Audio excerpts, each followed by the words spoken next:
Alguém lhe contou uma mentira sobre dinheiro quando você era jovem, e você acreditou nela. Não porque tentaram te enganar, mas porque essa pessoa realmente achava que estava ajudando. Talvez tenha sido um dos pais que aprendeu coisas sobre o dinheiro em uma era econômica totalmente diferente. Talvez tenha sido um professor que nunca construiu patrimônio de verdade.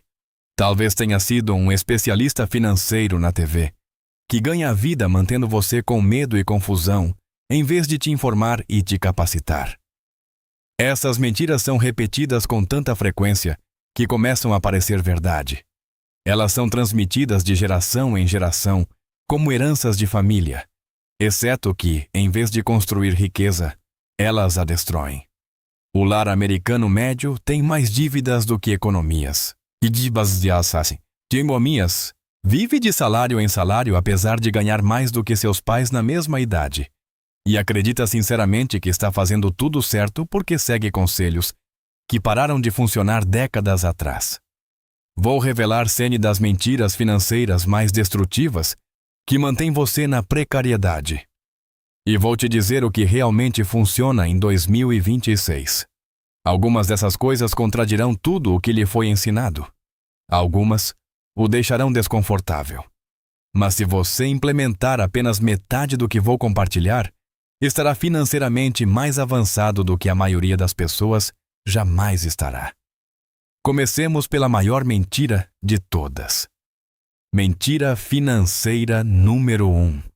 Se você não comprar uma casa, está jogando o dinheiro fora. Você ouviu essa frase nos jantares de ação de graças, em reuniões de família e de cada parente bem-intencionado que comprou uma casa por $80.000 americanos em 1987. O aluguel é dinheiro desperdiçado. Você está pagando a hipoteca do seu locador. Pelo menos você constrói patrimônio quando compra. Essas frases estão tão profundamente enraizadas na cultura americana que parece quase antipatriótico questioná-las. Mas aqui está o que ninguém te conta sobre os primeiros 20 anos da sua hipoteca de 30 anos. Você paga mais juros do que abate na própria casa. Basta olhar para uma tabela de amortização. Nos primeiros anos de uma hipoteca típica, a grande maioria da sua parcela mensal vai direto para o banco na forma de juros, e não para a construção do seu patrimônio. Enquanto as pessoas falam em construir riqueza através da propriedade imobiliária, nas primeiras 2 décadas, elas não estão fazendo nada além de pagar o banco. Os números em 2026 tornam isso ainda mais óbvio. De acordo com uma análise recente da Lending Tree, os proprietários com hipoteca pagam, em média, 37% a mais por mês do que os locatários. O aluguel mensal médio em 2024 era de cerca de $1.487 americanos, em comparação com mais de $2.350 americanos para casas com hipoteca. Essa diferença aumentou, não diminuiu. Em 22 das 100 maiores áreas metropolitanas, a casa própria custa pelo menos 50% a mais do que o aluguel, se incluirmos taxas, impostos, seguros e manutenção. Alugar não é jogar dinheiro fora. Você está pagando por um teto sobre sua cabeça. Pela flexibilidade de se mudar para melhores oportunidades e para que outra pessoa cuide da emergência de encanamento às 2 da manhã. Se algo quebra em um aluguel, você liga para alguém. Se algo quebra em uma casa própria, você assina um cheque. Agora, não estou dizendo que comprar uma casa seja sempre um erro.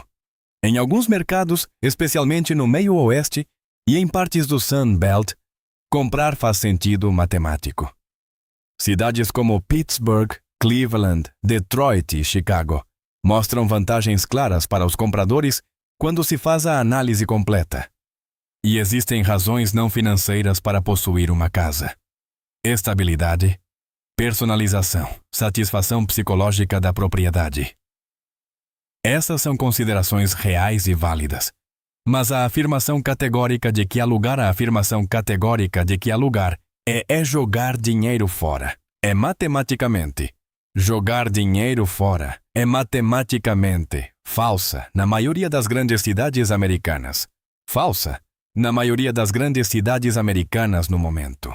A afirmação mais justa no momento A afirmação mais justa seria que muitos proprietários estão jogando dinheiro fora em juros. Jogando dinheiro fora em juros, impostos sobre a propriedade, manutenção e impostos sobre a propriedade, manutenção e seguros, enquanto se convencem de que estão construindo patrimônio. Faça as contas para sua situação específica. Calcule o custo total da propriedade, incluindo juros, impostos, seguros, manutenção e o custo de oportunidade do seu pagamento de entrada, que fica preso no valor da casa em vez de ser investido em outro lugar. Compare isso então com o que você pagaria de aluguel, mas o que ganharia se investisse a diferença. O resultado pode te surpreender. Mentira financeira número 2. Você deve seguir cada centavo. Os especialistas financeiros adoram te dizer para criar um orçamento detalhado com 47 categorias de despesas diferentes. Rastreie cada transação, registre-a diariamente, codifique suas despesas por cores, saiba exatamente quanto gastou no mês passado em ursinhos de goma. Caso contrário, você nunca terá sucesso financeiro. Então você tenta. Você se esforça de verdade. Você baixa os aplicativos. Você reserva um tempo toda noite para categorizar as transações. Talvez você aguente por 2 semanas, 3 se for particularmente disciplinado. Então a vida acontece. Você esquece de registrar algumas compras. Você se atrasa. Você se sente um fracassado porque nem consegue respeitar um orçamento. Mas e se o problema não for sua disciplina? E se o problema for que o planejamento orçamentário detalhado é simplesmente a estratégia errada? As pessoas que têm mais sucesso com dinheiro não passam as noites atualizando planilhas. Isso é visão limitada. As pessoas mais prósperas montam um sistema uma vez, automatizam tudo e depois seguem com a vida. Elas entendem uma verdade fundamental sobre finanças pessoais. A obsessão por pequenas despesas enquanto ignora as grandes é uma receita para ficar exatamente onde você está. Examinei as finanças de milhares de pessoas ao longo dos anos e o padrão é sempre o mesmo. As pessoas rastreiam o preço do café até o último centavo, mas não têm ideia de que seus custos de moradia estão consumindo 45% de sua renda, quando deveriam ser inferiores a 30%. Elas se torturam sobre pedir uma entrada, enquanto dirigem um carro cujas parcelas mensais as estão arruinando financeiramente. Pare de fazer perguntas de $3 e comece a fazer perguntas de $30.000. Seus custos fixos são inferiores a 60% da sua renda líquida. Você investe pelo menos 10%. Você tem um fundo de emergência que cobriria de 3 a 6 meses de suas despesas. Em vez de rastrear cada centavo, use o que chamo de um plano de gastos consciente. Divida sua renda em 4 categorias. Configure uma vez e automatize tudo. Os custos fixos, incluindo aluguel, contas, pagamentos de dívidas, seguros e alimentação, devem representar 50 a 60% da renda líquida. Os investimentos devem representar pelo menos 5 a 10%, quanto mais, melhor. Configure-os para serem transferidos automaticamente antes mesmo de você ver o dinheiro. A poupança para emergências e metas deve representar 5 a 10%. Também automatizada. Tudo o que sobrar é para gastos de puro prazer, que você pode usar como quiser sem ter que rastrear uma única transação. São 4 números, não 47 categorias, sem sessões de registro noturnas. 4 números. Automatizados, verificados mensalmente.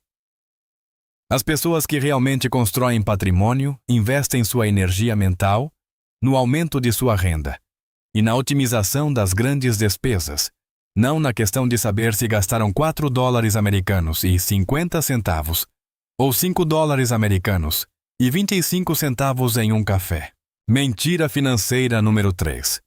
Pare de comprar café e você ficará rico. Se você já ouviu um especialista financeiro dizer algo como: se ao menos você parasse de comprar lattes todos os dias e economizasse esses $5 americanos, você teria $100.000 americanos em 30 anos. Quero que entenda o que realmente está acontecendo nesse momento. Uma pessoa mais velha com ativos acumulados em uma era econômica totalmente diferente está usando um atalho conveniente para culpar os jovens por pequenos prazeres, enquanto ignora totalmente os desafios financeiros estruturais que eles enfrentam. Os custos de moradia subiram mais rápido que os salários por décadas. Os custos de saúde são astronômicos. As dívidas de empréstimos estudantis são esmagadoras. Mas, claro, a razão pela qual os jovens não avançam é o café. É uma análise preguiçosa. E o resultado principal é que milhões de pessoas andam por aí se sentindo culpadas toda vez que se permitem um pequeno prazer, enquanto seus problemas financeiros reais permanecem não resolvidos. Deixe-me ser franco, desistir do café não o tornará rico. Conheço muita gente rica e nenhum deles atribui seu sucesso a uma restrição de cafeína. O que realmente constrói riqueza é o investimento automático, a poupança autômatica, a geração de uma renda mais alta e a tomada de decisões corretas sobre grandes despesas como moradia, transporte e educação. Desistir do café só fará uma coisa: deixá-lo infeliz todas as manhãs enquanto economiza uma quantia que é essencialmente irrelevante para seus resultados financeiros de longo prazo. E sejamos honestos sobre o comportamento humano. Você não vai pegar esses $5 americanos toda manhã para investi-los. Você vai tentar se restringir por 3 dias, se sentir culpado, desistir e comprar o café de qualquer maneira, sentindo-se ainda mais como um fracassado.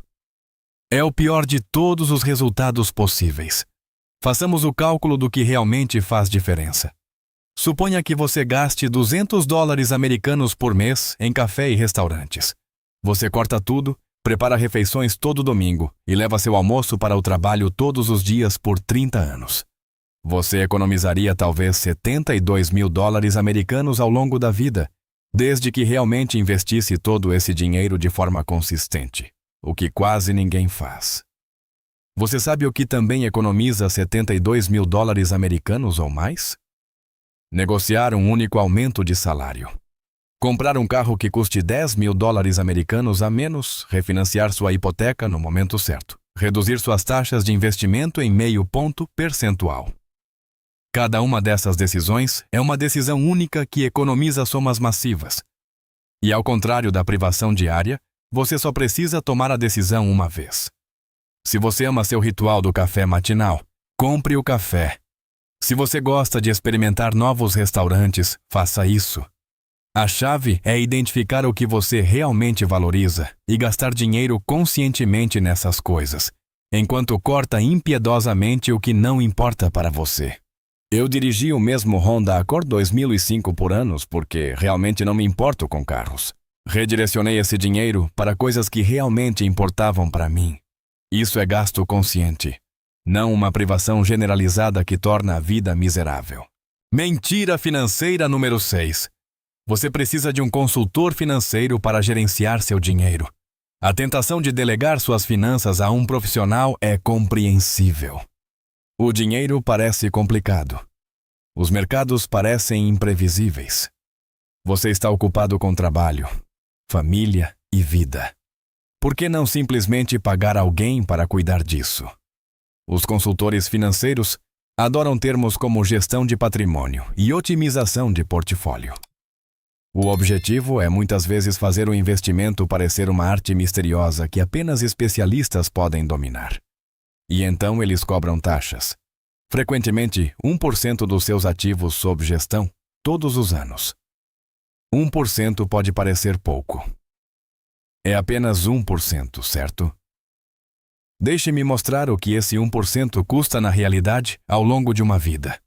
Suponha que você comece a investir aos 30 anos com $25.000 americanos e faça contribuições regulares de $500 americanos por mês. Com um rendimento de 7% ao longo de 30 anos e taxas de consultoria de 1%, você terminaria com cerca de $653.000 americanos. Isso parece muito bom. Mas se você investisse esse mesmo dinheiro em um fundo de índice de baixo custo que custa apenas 0,1%, em vez da taxa de 1% do consultor, você terminaria with cerca de 795 mil dólares americanos. Esse consultor acabou de lhe custar 142 mil dólares americanos. 142 mil dólares americanos para gerenciar dinheiro que você poderia, na maioria dos casos, gerenciar sozinho com algumas horas de treinamento. Agora, existem razões legítimas para contratar um consultor financeiro.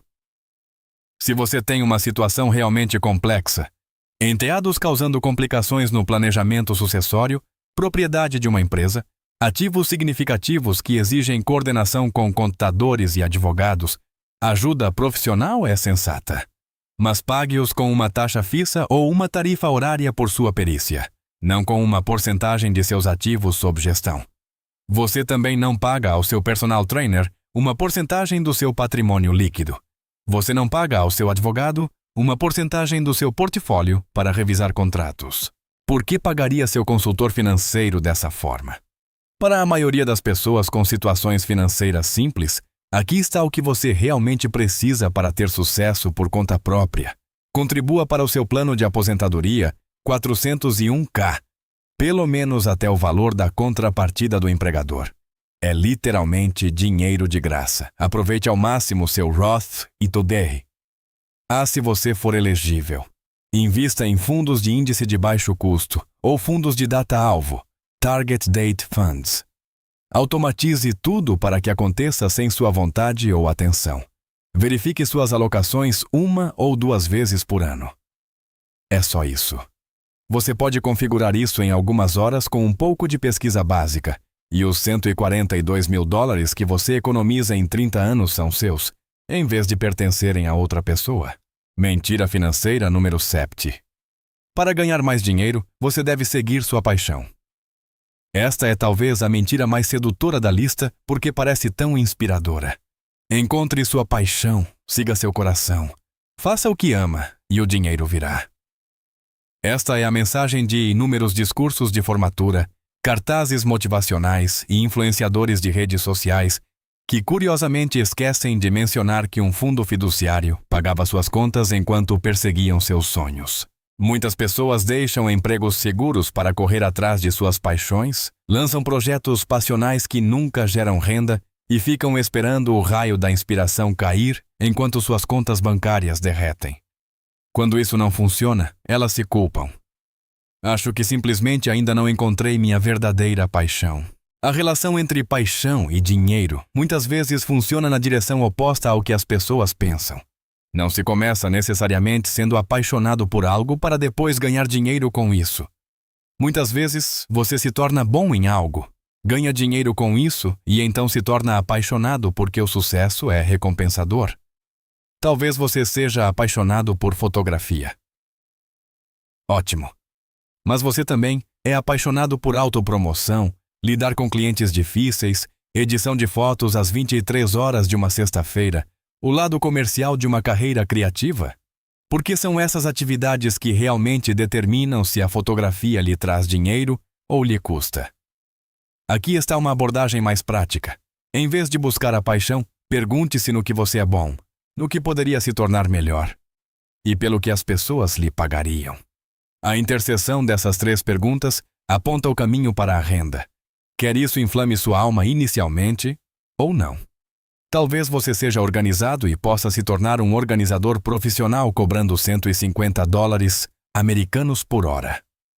Talvez você seja bom com números e pudesse cuidar da contabilidade de pequenas empresas.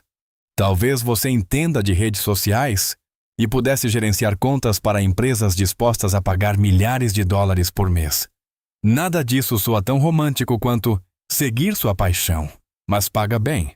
E aqui está a beleza da coisa. Assim que você ganha bem a vida com algo em que é competente, isso lhe dá a liberdade de explorar suas paixões reais sem pressão financeira. Você pode fazer aulas de culinária, viajar, trabalhar em projetos criativos, praticar hobbies sem se preocupar se eles pagarão as contas. O dinheiro compra liberdade e opções, e estas criam espaço para a paixão real. Pare de esperar que a paixão caia como um raio. Desenvolva habilidades que tenham valor no mercado. Ganhe dinheiro. Use esse dinheiro para construir uma vida que você realmente ame viver. A paixão muitas vezes segue o sucesso, não o contrário. Essas 7 mentiras têm um núcleo comum. Todas parecem razoáveis superficialmente. Todas foram repetidas com tanta frequência que parece estranho questioná-las, e todas custam dinheiro a você. Então, o que realmente funciona? A verdade sobre a construção de patrimônio é mais simples do que a indústria financeira quer que você acredite, mas exige rejeitar as sabedorias convencionais que mantêm a maioria das pessoas presas. A moradia não é automaticamente um investimento. Faça as contas reais para a sua situação, em vez de aceitar conselhos genéricos de pessoas que compraram casas em outras eras econômicas. O planejamento orçamentário detalhado é um desperdício de energia para a maioria das pessoas. Automatize sua poupança e seus investimentos. Concentre-se nas grandes despesas e pare de se martirizar pelas pequenas compras. Pequenas despesas diárias como café são financeiramente insignificantes em comparação com as grandes decisões sobre moradia, transporte e renda. Otimize as coisas importantes. Aproveite as pequenas coisas sem culpa. Os cartões de crédito são ferramentas que podem prejudicar ou ajudar, dependendo de como você os usa. Aprenda a usá-los corretamente, em vez de evitá-los por medo. A escolha de ações individuais e o market timing são estratégias perdedoras para quase todos. Compre consistentemente ao longo de décadas fundos de índice diversificados e ignore o ruído. Consultores financeiros que cobram comissões percentuais custam centenas de milhares de dólares ao longo da vida. Gerencie seu dinheiro você mesmo ou pague taxas fixas por conselhos específicos. A paixão não leva ao dinheiro. A competência e a criação de valor levam ao dinheiro. E então, o dinheiro cria a liberdade para perseguir as paixões. Se você implementar esses princípios, automatizar suas finanças, otimizar grandes despesas ignorando as pequenas, investir sistematicamente em fundos de índice de baixo custo, usar o crédito de forma responsável e desenvolver habilidades valiosas, acabará ficando mais rico do que a vasta maioria das pessoas que, segundo a sabedoria convencional, estão fazendo tudo certo. A indústria financeira lucra ao tornar o dinheiro complicado. Não é. As pessoas que vendem complexidade geralmente querem lhe vender algo. O básico não mudou em um século. Gaste menos do que ganha. Invista a diferença automaticamente. Concentre-se em aumentar sua renda. E tome boas decisões para as poucas grandes despesas que realmente importam. Todo o resto é apenas ruído destinado a mantê-lo ansioso e confuso para que compre produtos de que não precisa. Agora você conhece a verdade. O que você fará com ela depende de você. Se esta análise dos mitos financeiros mudou a maneira como você olha para sua conta bancária, por favor, inscreva-se e curta o canal. Assumimos a missão de revelar as verdades financeiras que permaneceram ocultas por gerações. Comece hoje a investir em seu conhecimento. Seu eu futuro o agradecerá. O próximo capítulo da sua liberdade financeira começa em breve.